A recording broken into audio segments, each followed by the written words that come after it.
시청자 여러분 안녕하십니까? 이럴 땐 이런 법 윤유라입니다. 매년 5월 11일이 입양의 날이라는 사실 혹시 알고 계신가요? 가정의 달 5월에 한 가정이 아동 한 명을 입양해 새로운 한 가정을 만든다는 의미에서 5월 11일을 입양의 날로 정했다고 합니다. 보건복지부 입양 관련 통계에 따르면 1953년부터 2015년까지 국내외에 입양된 아이는 24만 5,600명에 달하는 것으로 나타났지만 국내보다는 해외에 입양된 아이가 2배 이상이나 많다고 하는데요. 혈연이라는 사회 관습이 남아있는 한국 문화 때문이겠죠. 모든 입양아들이 편안한 마음으로 살아가는 날이 하루빨리 오길 바라는 마음으로 오늘 이 시간에는 입양과 관련한 법률에 대해 알아보는 시간 가져보겠습니다.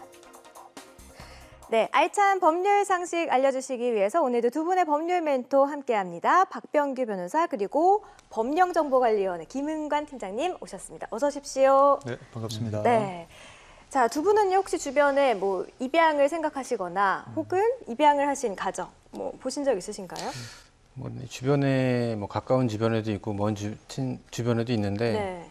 아직까지 우리나라 사회에서 아이를 입양했다라는 구체적인 말씀을 드리기는 조금 그런 공개적인 네. 입양은 아니었군요. 네, 공개적인 입양은 아니었고 그 아이가 입양된 사실을 모르고 있기 때문에 네. 좀 밝히기가 조금 그렇군요. 힘든 경향이 있습니다. 네, 변호사님은 어떠세요? 제 주변에도 입양을 생각하는 친구들은 제법 있는데 아직 정서가 그래도 끝까지 한번 애를 낳아보겠다라는 생각을 갖고 있고요. 그리고 입양을 생각하는 사람들은 특히 아직까지 우리 정서는 애가 안 생겼을 때 두 부부가 그랬을 때 최후 방법으로 입양을 생각하는 그런 분위기인 것 같습니다. 개인적인 질문을 좀 드려도 될까요? 네. 가능한 거라면. 변호사님은 네. 그럼 어떠세요? 지금 뭐 아드님만 두 분이 계시잖아요. 뭐 딸을 원한다든가 그런. 아마 이게 그 세대에 따라서 네. 나이대에 따라 좀 차이가 있을 것 같아요. 저도 이제 40대 말이기 때문에 사실은 신세대는 분명히 아닌데 저도 얘를 얼마 전까지만 해도 내 애가 아니고 다른 애 입양은 상상도 못한다는 생각을 틀림없이 갖고 있었습니다. 근데 막상 애를 키워보니까 미운정, 고운정이 생겨서 네. 너무 예뻐요. 그래서 지금은 제가 아들만 있지만 정말 딸 한 번, 제 애가 아니라 하더라도 이쁘게 키워서 이렇게 해보고 싶은 생각은 있습니다. 그렇군요. 자세하게 법률에 관해서 이야기를 좀 나눠볼게요. 국내 입양 같은 경우에는 어떤 법이 적용되고 있는 건가요? 우리나라에서는 현재 입양과 관련된 법은 민법과 입양특례법으로 나눠져 있는데요. 네. 아동복지시설에 맡겨진 아이를 입양할 때는 입양특례법이 적용이 되고 그 이외의 입양의 경우에는 민법이 적용되고 있습니다. 그렇군요. 아동 입양특례법 그리고 민법 이렇게 두 가지 네, 법이 적용이 그렇습니다. 되는 거군요. 자, 모든 가정이 나 입양을 좀 하고 싶어요 라고 마음을 먹었다고 해서 다 입양할 수 있는 건 아니잖아요. 네, 그렇습니다. 조건이 있을 것 같은데 어떤 조건이 있나요? 민법이든 입양특례법이든 아이를 입양하기 위해서는 법원의 허가를 반드시 받아야 되는데요. 법원에서는 민법이나 입양특례법에 근거를 해서 네. 그 아동의 친부모나 법정 대리인이 입양에 동의했는지를 확인을 하게 되고요. 그 입양을 신청한 사람이 양부모가 될 자격이 있는지, 즉 양육 상황이라든지 입양의 동기, 그 양부모의 양육 능력 등을 검토한 후에 아동의 복리를 위해 최선이라고 판단되는 경우에만 입양을 허가를 하고 있습니다. 네.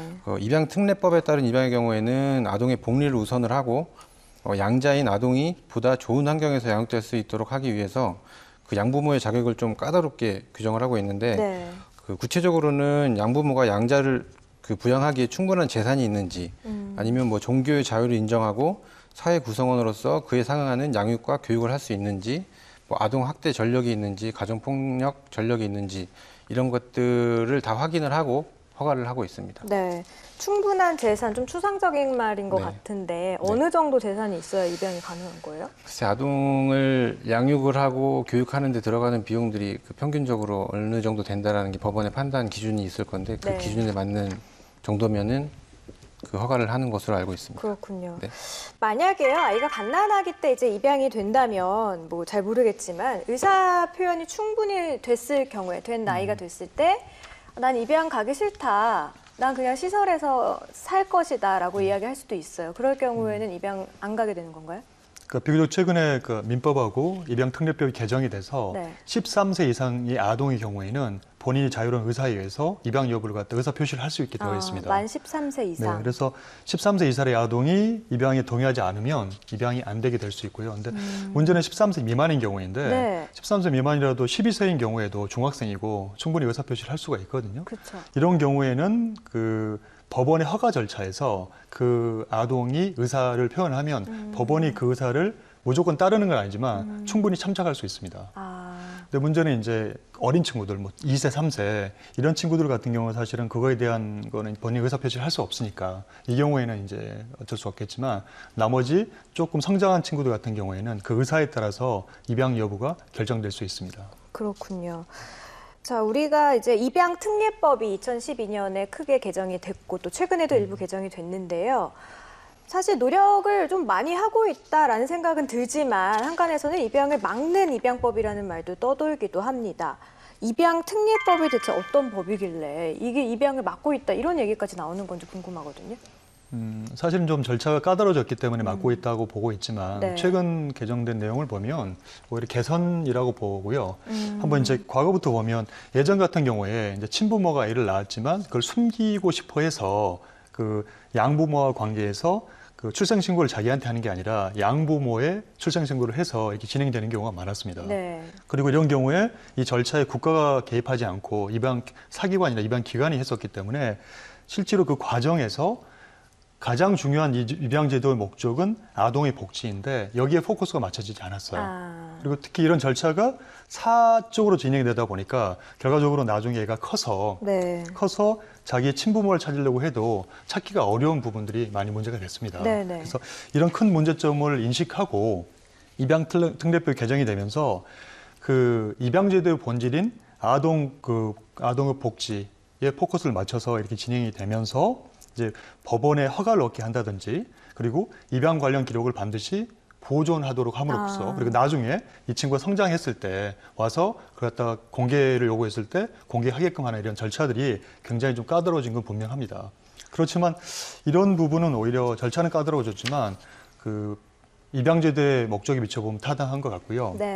아이를 낳았다는 사실을 숨기고 싶은 친부모 입장에서는 출생신고를 하면 자신이 아이를 낳았다는 사실이 공개될까 봐 두려워가지고 그 잘못된 선택을 한 경우가 많았습니다. 그래서 지금 이에 따라 최근에는 그 출생 사실을 숨기고 싶어하는 친부모하고 그다음에 자신의 뿌리를 알기를 원하는 아동의 이해관계가 충돌하는 부분이 있어요. 이거에 대해서는 입법적으로 이제 지금 어떻게 제정할까 논의하고 있는 중입니다. 아직 해결되지 않은 문제네요. 약간은 해결 안 되고 있죠. 그렇군요. 사실 아까도 좀 말씀드렸는데 우리나라 같은 경우에는 혈연을 정말 중요하게 생각을 하고 있잖아요. 그렇죠? 그렇기 때문에 입양이 좀 우리나라에 자리 잡는데 다른 나라에 비해서 시간이 좀 오래 걸리지 않았나 하는 생각이 드는데요. 입양과 관련된 법이 이제 해외랑 또 국내랑 좀 차이가 있을 것 같아요. 네, 그 우리나라 현재 민법과 입양특례법은 그 유엔의 아동권리협약과 그 이름이 좀 어려워서 좀 보고하겠습니다. 헤이그 국제 아동 입양 협약의 기준에 맞춰서 개정이 된 상태인데요. 프랑스나 독일과 같은 그 유럽의 선진국들도 이 기준에 의해서 이 협약에 따른 기준에 의해서 그 법이 개정이 되거나 제정이 되어 있습니다. 다만 국제 입양에 대해서는 그 구체적인 입법이 필요한 상태라고 보여지고요. 이 법의 법률안이 지금 국회에 상정돼서 계류가 되어 있는 상태입니다. 그렇군요. 한국 아동이요 해외로 입양될 때 정말 많은 아이들이 또 해외로 입양이 됐잖아요. 이때는 어떤 절차를 밟아야 하는 건지 궁금해요. 네, 한국 입양의 경우 그 상담을 통해 입양 신청 서류를 작성을 하게 되고요. 그다음 입양 부모의 가정조사와 방문을 하게 됩니다. 이후에 부모로서 적합하다고 판단이 되면 양부모 교육을 받은 뒤 아이를 만나게 되고 가정법원에서 입양 신청 후 허가를 받게 되면 입양 신고, 아동 인도, 사후 처리를 하는 과정을 거치고 있습니다. 반면 한국 아동이 해외로 입양되는 절차는 각 지자체에서 판단해서 해외 입양 기관과 연계를 해서 결정을 합니다. 그런데 제가 기사를 보다 보니까 이 한국 아동 해외 입양 수수료가 무려 뭐 1,600만 원에서 2,300만 원까지 나와 있더라고요. 아이를 입양하는데 이렇게 많은 수수료가 과연 필요한 것인가? 이렇게 되면은 아이를 해외 파는 게 아닐까? 이런 생각도 저는 들거든요. 충분히 그런 생각을 가질 수 있을 것 같은데요. 일단 해외 입양의 경우에 그 친부모와 해외 양부모 또는 국내 양부모, 해외 친부모 사이를 연결을 하고 그다음에 특히 해외에 있는 양부모의 자격을 검증해야 되지 않겠습니까? 검증하고 애를 데리고 있는 동안에 해외까지 보내고 이런 비용들이 상당히 발생할 수밖에 없습니다. 근데 이런 비용이 발생하는데 문제는 그걸 국가에서 하는 게 아니라 입양 기관에서 하기 때문에 수수료의 문제가 발생을 하는 것 같고요. 네. 금액만 놓고 보면 뭐 2천만 원 이렇게 한다고 하면 네네. 그게 과연 과도한지 아닌지 판단이 좀 어렵지만 만약에 과도하다고 하면 아이를 판다는 그런 오명에서 자유로울 수는 없을 것 같습니다. 그렇죠. 네. 국내 입양 같은 경우에는 뭐 그런 수수료가 있어요, 그러면? 그것도 마찬가지겠죠. 중간에 기관이 있다고 하면, 그러니까 외국 기관도 있고 국내 기관 두 군데에서 같이 진행을 하는데 네. 이 비용이 발생할 거 아닙니까? 그래서 수수료가 필요한 거죠. 그렇군요. 반대로요, 해외 아동이 한국으로 입양되는 경우도 있잖아요. 네. 그런 경우에는 어떤 절차를 밟게 되나요? 그 6.25 이후로 우리 한국이 사실은 뭐 오명이라 할 수 있듯이 국내 아동이 해외로 많이 갔지 않습니까? 근데 그쵸. 최근에는 이제 우리 한국에서 선교사 분들이나 이런 분들이 가서 얘를 입양해 오고 또 경우에 따라서는 그 다문화 가정에서 그 한쪽 배우자, 외국 배우자가 자기가 원래 그 본국에서 데리고 있던 자기 친생자를 갖다가 양자로 하는 경우 등등으로 최근에는 해외에서 데려오는 입양이 많이 늘었습니다. 네. 근데 이제 그 입양 절차를 본다고 하면 그 이런 경우도 국내 법과 동일하게 민법에 의해서 규율되는 거 맞습니다. 네. 단 민법만 의해서 규율되는 게 아니라 해외에서 애를 데려오기 때문에 그 해외의 법, 소위 중고법도 적용을 이중으로 받아요. 아. 네, 그런 문제 때문에 최근에 국제 입양에 관한 법률이 이제 그걸 규율하려고 지금 시도하고 있는 중입니다. 그렇군요. 그리고 이제 한 프로그램에서 방송인 허지웅 씨가 이런 이야기를 했습니다. 내가 아이를 입양을 하고 싶어서 알아봤는데 나 홀로 가족은 법적으로 입양이 안 되더라. 무조건 부부만이 입양을 할 수 있더라. 네. 이런 이야기를 들었는데 혹시 들으셨나요? 실제로 법 규정상에는 그 입양이 안 된다라는 규정은 없고요. 그 독신자의 경우에 입양이 안 된다는 규정은 없고 예. 그 민법상의 친양자 입양의 경우만 부부만이 그 입양을 할 수 있다라는 규정이 들어 있어요. 친양자 입양이요. 그건 그 뭔가요? 민법에 따르면은 그 일반 입양과 친양자 입양으로 그 입양이 구분이 되는데 네. 친양자 입양은 그 친생 부모와의 관계를 법적으로 완전히 단절시키는 그런 입양을 말하고요. 그 일반 입양은 그 친생 부모와 양자 그 자식 간의 관계를 단절시키지는 않는 그런 입양 제도를 말합니다. 네. 그 입양에서 가장 중요한 것은 아동의 최선의 네. 이익이기 때문에 그 아동이 시설에서 자라나는 것보다 가정에서 자라는 것이 그 훨씬 더 좋다라는 것이 전제가 되어야 되고요. 그 가정에서 그 아동에게 그 최선의 환경을 제공할 수 있다면 그 입양이 허용되는 것입니다. 그렇군요. 친양자 입양, 그러니까 아동의 친생 부모와의 관계를 완전히 단절시키는 것. 네. 그거일 경우에만 이제 부부만이 입양을 할 수 있는 거군요. 네, 그렇습니다. 네. 이런 경우도 있습니다. 그 형이나 누나가 이제 돌아가셔서 사고를 당해서 사망을 하고 조카를 본인이 이제 입양을 하고 싶다. 네. 그런 경우에는 입양이 가능한 건가요? 조건만 입양이 맞는다면? 가능합니다. 네, 그 독신이어서 입양이 안 된다는 규정이 아까 말씀드렸다시피 친생자 입양이 아닌 경우에는 가능하기 때문에 그 양부모가 될 사람이 그 자녀가 양육하기에 적합하다면 네. 그 충분히 입양은 가능하다고 보입니다. 입양을 하고 싶다고 해서 그 많은 조건을 이제 봐야 되잖아요. 네. 나이 같은 경우는 어때요? 성인이라면 다 입양을 할 수 있는 것인지 아니면은 뭐 몇 살 이상만 입양이 가능한 것인지 이거 궁금하거든요. 성인이면 무조건 그 입양을 할 수가 있습니다. 그러니까 만 20세 이상이면? 네, 양부모가 있고 양자가 있잖아요. 예. 네, 양부모 같은 경우 성인이면 가능하고요. 양자는 미성년자, 성인도 양자가 가능합니다. 아. 그러니까 20 넘은 사람이 네. 30 먹은 사람한테 양자가 될 수 있고요. 그다음에 근데 그 주의해야 될 거는 그 양부모보다 양자가 나이가 많으면 안 돼요.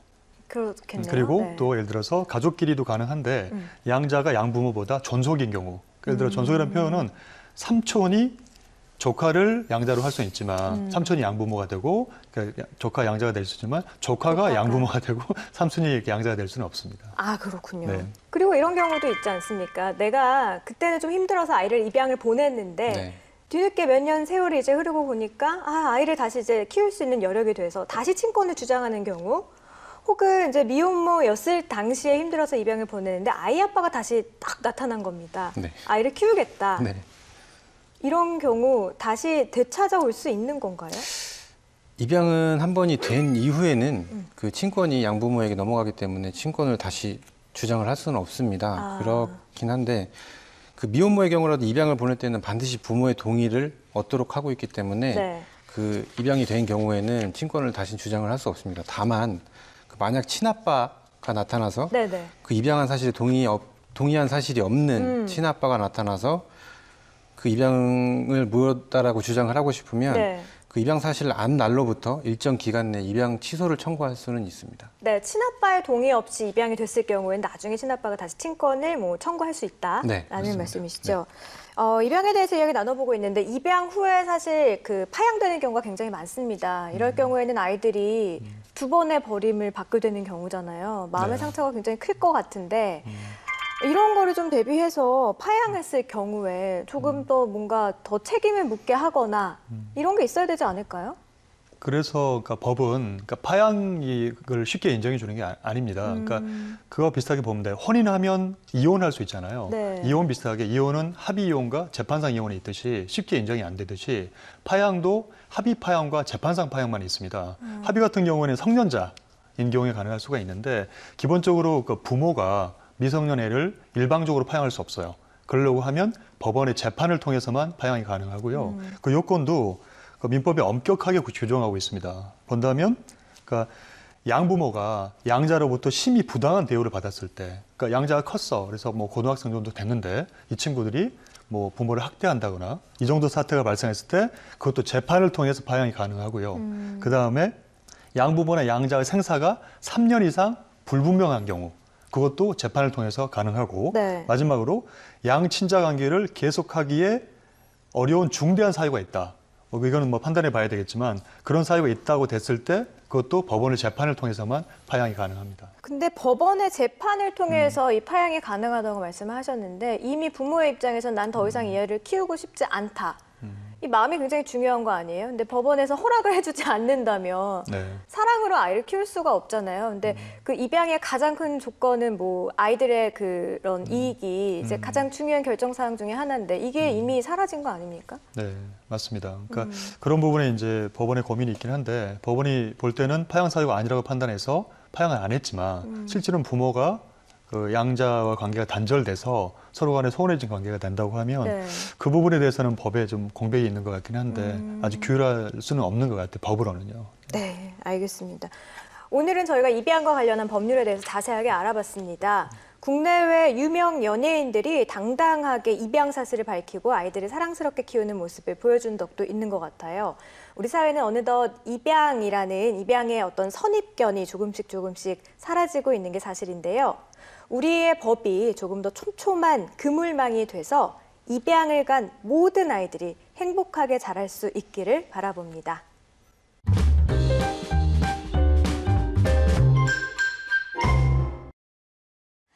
사랑은 피보다 진하다. 부산에서 태어나 1살 때 스위스 외곽의 평범한 부모에게 입양된 스테판 윈터는 얼마 전 25년간 기록한 가족의 모습을 사진전을 통해서 공개했습니다. 그의 사진들을 보면 인종도 피부색 모두 다 다르지만 이들이 가족임이 틀림없다는 확신을 갖게 되는데요. 그 이유는 외부의 선입견이나 소소한 차이를 뛰어넘는 그들이 함께 해온 시간만큼 서로의 얼굴에 같은 행복이 묻어있기 때문이겠죠. 피는 물보다 진하다고들 하지만 이보다 더 의심할 수 없는 진실은 바로 사랑은 피보다 더 진하다는 사실이 아닐까라는 생각이 듭니다. 오늘도 입양과 관련한 법률에 대해서 쉽게 풀어주신 두 분 오늘 말씀 고맙습니다. 네, 혹시 법적 도움이 필요하신 분들, 다양한 생활 법률이 궁금하신 분들은요. 아래 주소로 질문 남겨주시면 저희 방송에서 소개해드리겠습니다. 많은 참여 부탁드립니다. 대한민국 국민 모두가 행복해지는 그날까지 법에 대한 모든 궁금증을 풀어드리겠습니다. 재밌고 유익한 법과 함께라면 이럴 땐 이런 법!